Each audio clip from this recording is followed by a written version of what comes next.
G'day cocktail lovers, this is a rum cocktail, arguably an alternative to a daiquiri. I'm looking forward to trying it because it's a Death & Co recipe, and recipes that come from any of the Death & Co bars tend to be quite good, and this is some subtle or maybe not so subtle changes from a daiquiri, so I'm keen to try it.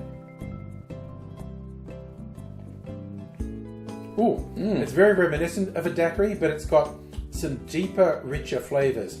I'll show you the ingredients. I should stress this is my take on the recipe because the recipe I found had aloe liqueur in it. Like, who has aloe liqueur? Maybe you do. I don't, but if you do, that's what's called for in this. And I figured it's called Alabaster, and Alabaster is white. I'm assuming aloe liqueur is clear. And I thought, well, I'll go through my liqueurs, see which clear ones I have, which one I think fits this most.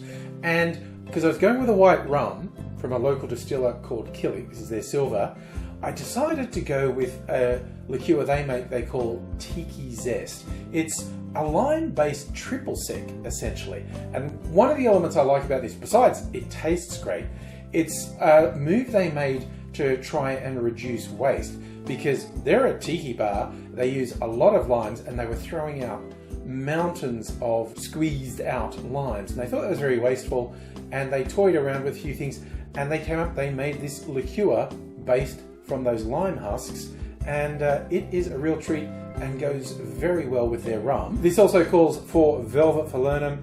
I'm going for the classic John D. Taylor's Velvet Falernum. There are a few others on the market, obviously. This is probably the most famous Falernum, or you know, some like Rob's Home Bar. I think he's had a tutorial on how to make your own Falernum. He makes a lot of his own liqueurs, but I've got the classic John D. Taylor, and there's also lime juice in this, and this is an equal parts cocktail. I'll show you how to make it. In a shaker, we put 3/4 of an ounce, around 22.5 mils of white rum, then 3/4 of an ounce or 22.5 mils of the liqueur you're choosing, then 3/4 of an ounce, 22.5 mils of Velvet Falernum, and finally 3/4 of an ounce or 25 mils of lime juice. Add ice to the shaker, shake that good and hard for 10 or 15 seconds to chill and dilute the drink, and I'm straining that into a chilled Nick and Nora glass. It was recommended to garnish this with a wedge of lime, but if you saw the price of limes where I am at the moment, you'd know why I'm not doing that.